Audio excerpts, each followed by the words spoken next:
स्वागत है आप सबका मेरे यूट्यूब चैनल जिसका नाम है श्री जी। आज का जो हमारा टॉपिक है वो है षट क्रियाकाल। 6 प्रकार के क्रियाकालों का वर्णन जिसमें किया गया हो। तो 6 प्रकार के क्रियाकाल कौन से हैं? पहले तो क्रियाकाल, क्रिया यानी कि चिकित्सा, काल यानी कि अवसर।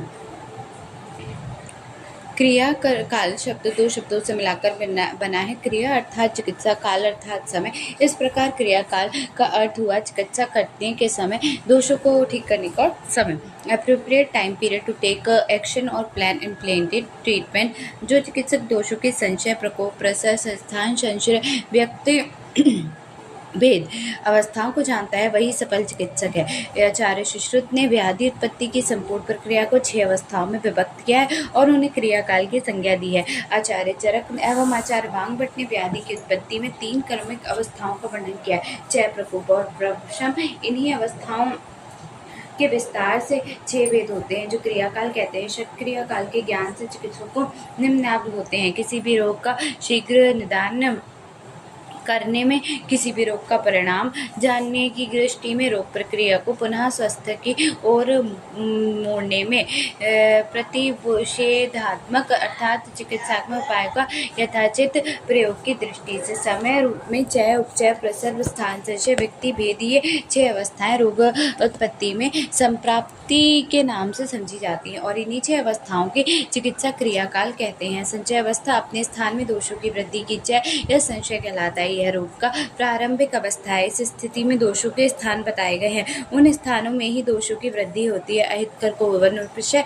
और आसात्मक कहते हैं। संशय का अर्थ है एकत्रित होना, दोषों की अपने समान गुण, कर्म अर्थात आहार विहार के सेवन के दोषों की अपने स्थान पर वृद्धि होती है, उसे संशय कहते हैं। कभी कभी विभिन्न प्रकार के विषाक्त जीवाणु शरीर में प्रवेश कर जाते हैं तथा बहुत समय तक सुप्त अथवा निष्क्रिय बने रहते हैं, परंतु जब अनुकूल परिस्थितियां आती हैं तो उत्पन्न होती हैं, तब ये वृद्धि को प्राप्त होते हैं, उसे ही संशय समझा जाता है। दोषों की अपने स्थान पर वृद्धि को संशय कहा जाता है। इस अवस्था की हेतु की प्रीति, द्वेष तथा विपरीत गुणों की प्रति इच्छा अर्थात सेवन की रुचि उत्पन्न होना है। संशय अवस्था में यदि दोषों का निराकरण कर दिया जाए तो वह उत्तर गति को प्राप्त नहीं होते। उत्तर गति प्राप्त होने पर वह उत्तरोक्त अधिक बलवान हो जाते हैं। संशय दोषों के लक्षण निम्न प्रकार होते हैं: संशय, स्तब्ध, पूर्णता, कोष्ठता, गुड़गुड़ शब्द उदर में वेदना के साथ साथ गुड़गुड़ शब्द होना, पित्त संशय, पित्त अभावावस्था का संशय, मंद उष्णता, अंगों में गौरव, आलस्य तथा निदान के प्रति द्वेष। नेक्स्ट है प्रकोप अवस्था। वात आदि दोषों का जो उन्मार्ग गमन होता है उसे प्रकोप अवस्था कहते हैं। दोषों का प्रकोप होने पर उन दोषों के लक्षण दिखाई देने लगते हैं। वात के प्रकोप में सबको बताया क्या होगा। जो वात के प्रकोप के लक्षण क्या होते हैं: व्यायाम करना, बलवान से लड़ना या फिर अधिक मेहनत करना, अधिक अध्ययन करना, प्रतिपन्न दौड़ना, कूदना, चोट लगना, तिक्त कटु कषाय द्रव्यों का सेवन करना, रात्रि जागरण। जो वायु के प्रकोप के होंगे वो लिख दिए जाएंगे। पित्त के प्रकोप के लिख देना, कफ के प्रकोप के और रक्त के प्रकोप के। जठराग्नि की दुर्बलता कारण आहार का सम्यक पाचन नहीं हो पाता, इसके कारण आमरस की उत्पत्ति होती है तथा यह सभी दोषों को प्रकोपित करती है। प्रज्ञा अपराध भी दोषों के प्रकोप का कारण हो सकते हैं। जब धैर्य, स्मृति और बुद्धि से विहीन हो जाता है तब वह हितावस्था का विचार नहीं कर पाता और दोष प्रकोपक निदानों का सेवन करता है। इस प्रकार प्रज्ञा अपराध सभी दोषों का कारण होता है। आचार्य डल्हड़ के अनुसार प्रकोप 2 प्रकार का होता है: चयपूर्वक और अचयपूर्वक। चयपूर्वक जो होता है उस प्रकार के प्रकोप में सर्वप्रथम संचय होता है, तत्पश्चात दोषों का प्रकोप होता है। अचय पूर्वक में दोषों का संचय हुए के बिना होता है। आगंतुक व्याधि में दोषों के संचय के बिना ही दोषों का प्रकोप होता है। आचार्य चरक ने दोष प्रकोप के 2 भेद बताए हैं: काठिन्याद, उन्वाद दोषों के संचय के कारण होने वाला और उन्वाद दोषों की न्यूनता के कारण अर्थात संचय के बिना होने वाला। आचार्य वांगभट के अनुसार प्रकोपावस्था में वृक्कर दोष अपने स्पष्ट लक्षणों की अभिव्यक्ति करते हैं, साथ ही वह अवस्था में मनुष्य को अस्वस्थ का अनुभव करते हैं। वात प्रकोप में पेट में तोड़, सुई जुड़ने जैसी पीड़ा तथा वायु का संचार। पित्त प्रकोप में खट्टी डकारों का आना, प्यास लगना तथा दाह।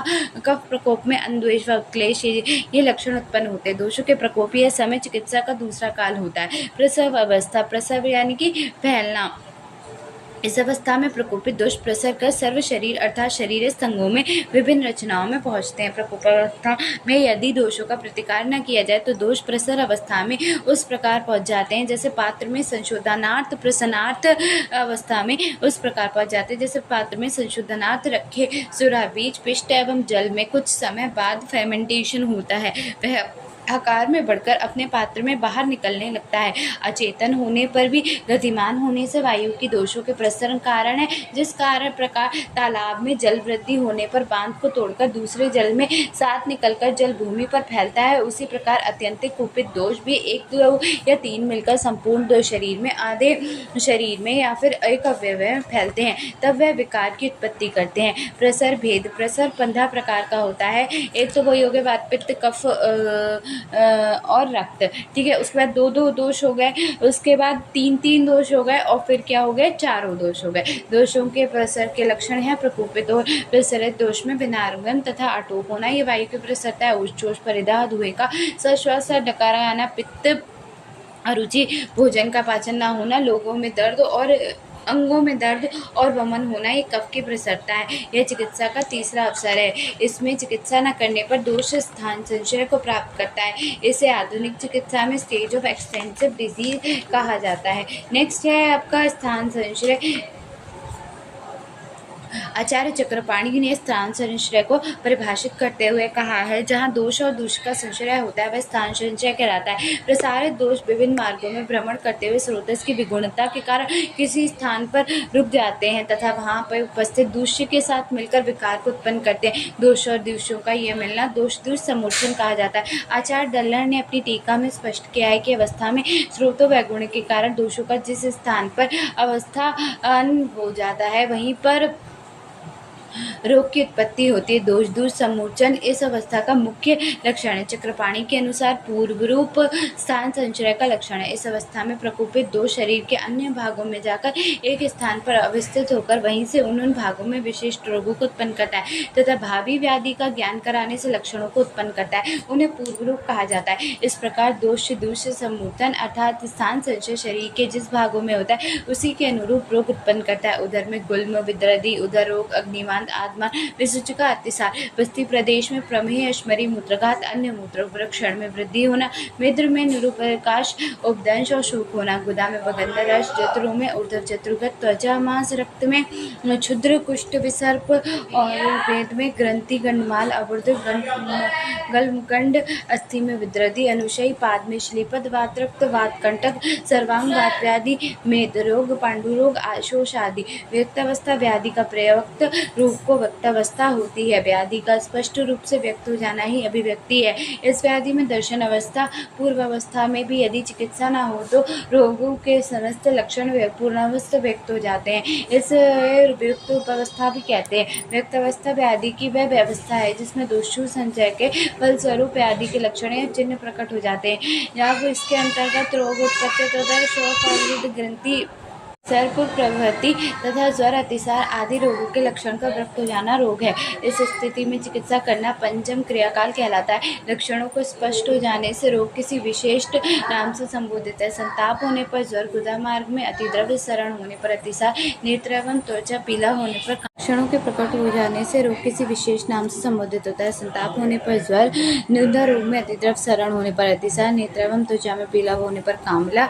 इसके बाद व्यक्त अवस्था में रोग से संबंधित लक्षण प्रकट हो जाते हैं जिसके आधार पर व्याधि को निश्चित रूप से जाना जाता है। व्याधि के निर्णय में सहायक है। इस अवस्था को आधुनिक चिकित्सा में स्टेज ऑफ डिसीज मैनिफेस्टेशन कहते हैं। वेद अवस्था स्टेजेस ऑफ कॉम्प्लिकेशन में ऋषि सुश्रुत के अनुसार यह रोग उत्पत्ति की व्यवस्था है जिसमें सुश्रुत के अनुसार यह रोग उत्पत्ति की व्यवस्था है जिसमें व्याधि अनुतीव्र, जीर्ण एवं असाध्य हो जाती है। इस प्रकार जब शोष, विद्रदी आदि फटकर व्रण रोग को प्राप्त हो जाते हैं तब उसको चिकित्सा का छठा काल कहते हैं। अब इसको पश्चात इन सोपाधिकों के अवजीर्ण होकर वर्णावस्था को प्राप्त होने पर जो चिकित्सा की जाती है वह छठा क्रियाकाल है। ज्वर, अतिसार आदि का अधिक समय। वेद अवस्था आचार्य ऋषि सुश्रुत के अनुसार वह वक्त अवस्था की वह अवस्था है जिसमें व्याधि अनुतीव्र, जीर्ण एवं साध्य हो जाती है। इस प्रकार जब शोष, विद्रदी आदि फटकर व्रण रोग को प्राप्त हो जाती है तब उसको चिकित्सा का छठा काल कहते हैं। अब इसके पश्चात इन सोपाधिकों के अवतीर्ण होकर वृद्धावस्था को प्राप्त होने पर जो चिकित्सा की जाती है वह छठा क्रियाकाल है।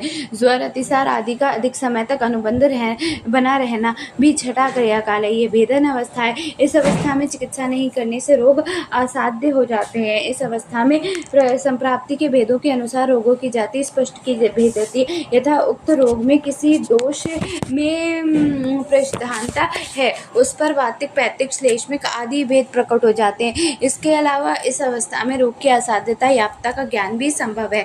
आधुनिक चिकित्सा विज्ञान में इसे क्रॉनिटी एंड द कॉम्प्लिकेशन कह सकते हैं। षट क्रियाकाल की प्रारंभ की 3 अवस्थाएं के दोष के लक्षण तथा अंतिम 3 अवस्थाओं का रोगों के लक्षण कहा जा सकता है। संशय, प्रकोप, प्रसम, reversible physiological state, no lesions of स्थान, संशय व्यक्त अवस्था व वेदन अवस्था, irreversible pathological state, lesions of produce. क्रियाकाल का महत्व। जिस प्रकार तरुण वृक्ष के थोड़े से प्रयत्न का काटा जा सकता है, परंतु इसे अत्यधिक बढ़ जाने पर काटने के अत्यधिक प्रयत्न करना पड़ता है, उसी प्रकार रोग के तरुण होने पर सुख साध्य होते हैं, परंतु उसे बढ़ जाने पर कुछ साध्य अथवा असाध्य हो जाता है। अतः क्रियाकाल को जानकर रोग की चिकित्सा इसकी प्रारंभिक अवस्था में ही की जा सकती है। दोष वैषम्यता, क्रियाकाल को सूक्ष्म वृद्धि से जान लेने पर दोष की संशय अवस्था में ही प्रकृतिकाल का उपाय कर देने को विकार शांत हो जाते हैं। जब रोग के उत्पन्न होने पर संभावना समाप्त हो जाती है। रोग उत्पत्ति तथा रोग के उन्मूलन के लिए 6 क्रियाकालों का ज्ञान आवश्यक है। क्रियाकाल का सम्यक ज्ञान होने के आरंभ में ही विनिश्चयार्थ, साध्यता, असाध्यता, विवेचन, अनागत बाधा प्रतिषेध तथा आगत बाधा प्रतिषेध के लिए महत्वपूर्ण है। यहाँ पर कंप्लीट हो गया क्रियाकाल। नेक्स्ट जो है वो है व्रणशोथ एंड व्रणशोथ इन्फ्लेमेशन, जिसे हम कहते हैं, वो हम नेक्स्ट वीडियो में करेंगे। अभी के लिए मेरा प्यारा प्यारा राधे राधे।